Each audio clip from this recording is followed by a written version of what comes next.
Assalamualaikum warahmatullahi wabarakatuh. Halo semuanya, selamat datang di podcast OSIS SMK Negeri 12 Jakarta, spesial edisi Hari Dongeng Nasional.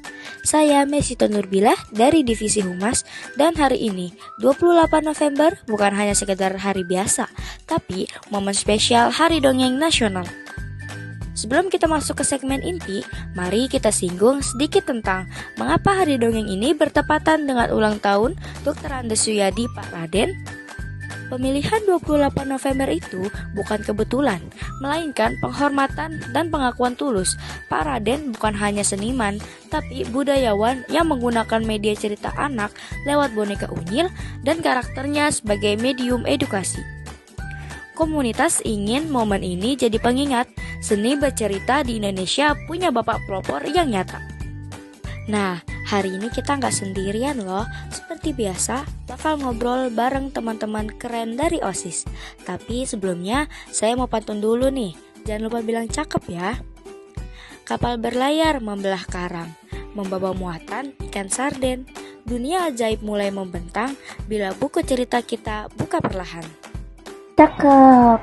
Hai semuanya, saya Syifa Aulia dari Divisi Bela Negara. Wah, bener banget.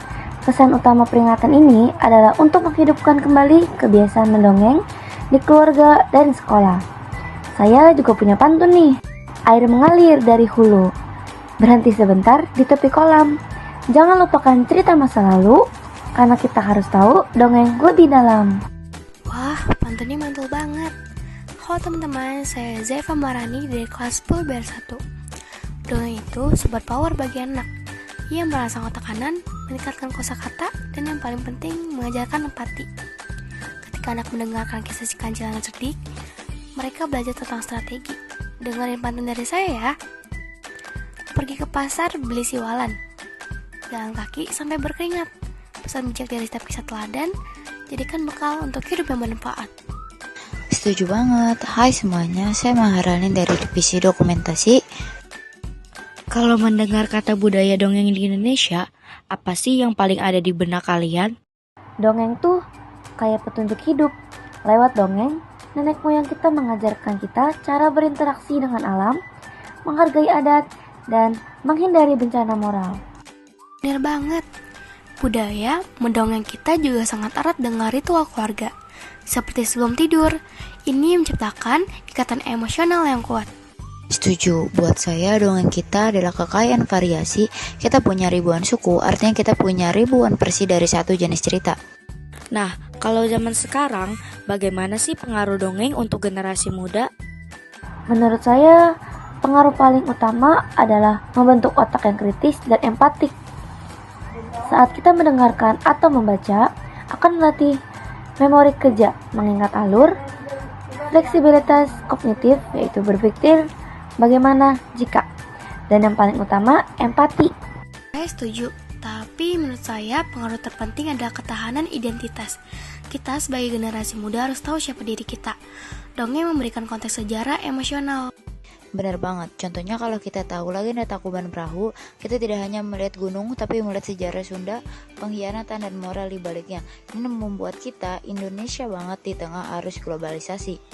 Kalau memandang masa depan, apa harapan paling besar kalian untuk keberlanjutan tradisi dongeng di Indonesia? Harapan saya, adaptasi tanpa degradasi. Kita harus merangkul teknologi.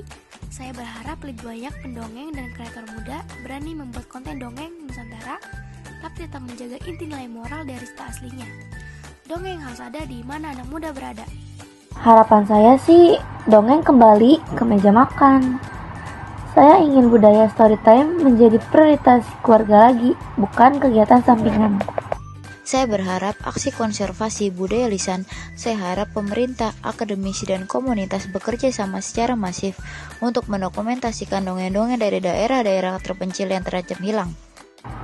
Teman-teman, jangan lupa ya, dongeng adalah salah satu dari ragam kebudayaan Indonesia. Tugas kita adalah menjadi jembatan yang menghubungkan kearifan masa lalu dengan harapan masa depan. Betul, kita bisa mulai dari hal kecil. Rajin membaca atau literasi, mari tingkatkan literasi Indonesia karena buku adalah jendela ilmu. Mari kita jadikan Hari Dongeng Nasional bukan hanya perayaan satu hari, tapi awal dari rutinitas bercerita yang baru di rumah kita. Dan tolong jangan takut mencoba mendongeng. Cerita terburuk yang Anda ceritakan pun akan selalu lebih indah daripada tidak bercerita sama sekali. Terima kasih sudah dengerin podcast Hari Dongeng ini. Selamat memperingati Hari Dongeng Nasional Indonesia. Wassalamualaikum warahmatullahi wabarakatuh.